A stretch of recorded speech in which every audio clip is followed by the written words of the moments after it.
شام کے گہرے سائے پڑ رہے تھے جب وہ سبانجی یونیورسٹی پہنچی۔ سبانجی امراء کی جامعہ تھی۔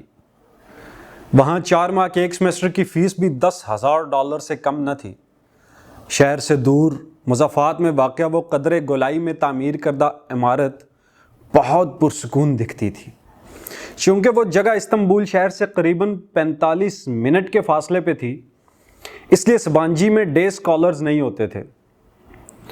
اس کے تمام طلباء و طالبات بشمول حالِ نور جیسے لوگوں کے، جن کے گھر استنبول میں ہی تھے، ہاسٹل میں رہائش پذیر تھے۔ یونیورسٹی کی عمارت سے دور برف سے ڈھکے میدانوں میں ایک جگہ تھوڑے تھوڑے فاصلے پہ اونچی عمارتیں کھڑی تھیں۔ وہ ان کے رہائشی ڈوم بلاکس تھے، انگریزی حرف ایل کی صورت کھڑی 3 منزلہ عمارتیں، جن کے کمروں کے آگے بالکنیاں تھیں۔ 6 کمرے ایل کی ایک لکیر پہ تھے اور 6 دوسری لکیر پر۔ تمہارا کمرہ دوسری منزل پہ ہے، حالے نے اس کا سامان گاڑی سے نکالتے ہوئے بتایا۔ حیا اور ڈی جے دوسرا بیگ گھسیٹ کر لا رہی تھی۔ ایل کی شکل کا ڈوم بلاک، جس کو حالے B1 کہہ رہی تھی، باہر گولائی میں چکر کھاتی سیڑھیاں کھلے آسمان تلے بنی تھیں جو اوپر تک لے جاتی تھیں۔ لوہے کی ان سیڑھیوں کے ہر 2 زینوں کے درمیان خلا تھا اور زینوں پر برف کی موٹی تہ تھی۔ ذرا سا پاؤں پھسلے اور آپ کی ٹانگ اس گیپ میں نیچے پھسل جائے۔ وہ تینوں گرتی پڑتی بمشکل حیا کا سامان اوپر لائیں۔ کمرہ تو اچھا ہے، ہم یہاں رہیں گے۔ حیا نے حالے کی تھمائی چابی سے اپنی ڈارمیٹری کا دروازہ دھکیلا تو بے اختیار اس کے لبوں سے نکلا، ہم نہیں، صرف تم، کیونکہ خدیجہ کا بلاک B2 ہے، وہ جو سامنے ہے۔ اس نے انگلی سے دور برفیلے میدان میں بنی عمارت کی جانب اشارہ کیا۔ کیا مطلب؟ میں ادھر اکیلی؟ وہ دنگ رہ گئی۔ بعد میں تم بدلوا سکتی ہو ڈوم آفیسر سے کہہ کر، ابھی تم آرام کرو۔ ہر کمرے میں 4 اسٹوڈنٹس ہوتے ہیں، ہر اسٹوڈنٹ کی ٹیلی فون ایکسٹینشن اس کی میز پہ ہوتی ہے۔ آج کل چھٹیاں ہیں، اکثر طالب علم اپنے گھر گئے ہوئے ہیں، تمہارا کمرہ خالی ہے، مگر تم جا کر اپنے بیڈ پر ہی سونا۔ ترک لڑکیوں کے بستر پر کوئی سو جائے تو وہ بہت برا مانتی ہیں۔ کوئی مسئلہ ہو تو میرا ڈورم بلاک B4 میں ہے، اوکے؟ مسکرا کر وہ بولی تو حیا نے سر ہلا دیا۔ ڈی جے نے بیچارگی سے اسے دیکھ کر حالے کے ہمراہ سیڑھیاں اترنے لگی۔ حالے، سنو، اس عمارت کے پیچھے کیا ہے؟ کسی خیال کے تحت اس نے پکارا۔ حالے مسکرا کر پلٹی اور بولی، جنگل۔ پھر وہ دونوں زینے سے اتر گئیں۔ حیا ایک جھرجھری لے کر پلٹی اور اندر کمرے میں قدم رکھا۔ کمرہ خوبصورتی سے آراستہ تھا، ہر دیوار کے ساتھ ایک ڈبل سٹوری بنک رکھا تھا۔ عموماً ایسے بنکس میں نیچے ایک بیڈ اور اوپر بھی ایک بیڈ ہوتا ہے، مگر اس میں نیچے بڑی سی رائٹنگ ٹیبل بنی تھی، اس کے ساتھ ہی لکڑی کی سیڑھی اوپر جاتی جہاں ایک آرام دہ بیڈ تھا۔ میز پہ ایک ٹیلی فون رکھا تھا۔ وہ چاروں بنکس کو دیکھتی اپنے نام کی میز کی کرسی کھینچ کر نڈھال سی بیٹھ گئی۔ وہ ایک تھکا دینے والا دن ثابت ہوا تھا، مگر ابھی وہ تھکن کی بجائے عجیب سی اداسی میں گھری تھی۔ غیر ملک، غیر خطہ، غیر جگہ اور تنہا کمرہ جس کے پیچھے جنگل تھا، اسے جانے کیوں بے چینی ہونے لگی۔ وہ فریش ہونے کے لیے اٹھی اور دروازے کی طرف بڑھی تاکہ باہر کہیں باتھ روم ڈھونڈ سکے۔ ابھی اس نے دروازہ کھولا ہی تھا کہ 2 کمرے چھوڑ کر ایک کمرے کا دروازہ کھلا اور اس میں سے ایک لڑکا بیگ اٹھائے نکلا۔ اس نے جلدی سے دروازہ بند کیا اور پھر مقفل کر دیا۔ گرلز ہاسٹل میں لڑکا؟ اگر پاکستان میں ہوتی تو یقیناً یہی سوچتی، مگر یہ بات تو سبانجی کے پراسپیکٹس میں پڑھ چکی تھی کہ وہاں مخلوط ہاسٹل تھا، البتہ ایک کمرے کے اندر صرف ایک صنف والے افراد ہی رہ سکتے تھے۔ وہ بددل سی ہو کر واپس کرسی پہ آ بیٹھی۔ سامنے والی دیوار پہ ایک سفید اور سیاہ تصویر آویزاں تھی۔ پینسل سے بنایا گیا وہ خاکہ ایک کلہاڑے کا تھا جس کے پھل سے خون کی بوندیں گر رہی تھیں۔ خاکہ بے رنگ تھا مگر خون کے قطروں کو بے حد شوخ سرخ رنگ سے بنایا گیا تھا۔ اس نے جھرجھری لے کر دوسری دیوار کو دیکھا، وہاں ایک لڑکی کے چہرے کا بے رنگ پینسل سے بنا خاکہ ٹنگا ہوا تھا۔ وہ تکلیف کی شدت سے آنکھیں میچے ہوئے تھی، اس کی گردن پہ چھری چل رہی تھی اور اس سے بھڑکیلے سرخ خون کے قطرے ٹپک رہے تھے۔ وہ مضطرب سی اٹھ کھڑی ہوئی۔ ان تصاویر والی دیوار کے ساتھ لگے بنک کی میز پہ بہت سے چاقو اور چھریاں قطار میں رکھے تھے، ہر سائز، ہر قسم اور ہر دھار کا چاقو، جن کے لوہے کے پھل مدھم روشنی میں بھی چمک رہے تھے۔ وہ ایک دم بہت خوفزدہ ہو کر باہر لپکی۔ کوریڈور میں بہت اندھیرا تھا، دور نیچے برف سے ڈھکے میدان دکھائی دے رہے تھے۔ وہ تیزی سے سیڑھیوں کی جانب بڑھی۔ جیسے ہی اس نے پہلے زینے پہ قدم رکھا،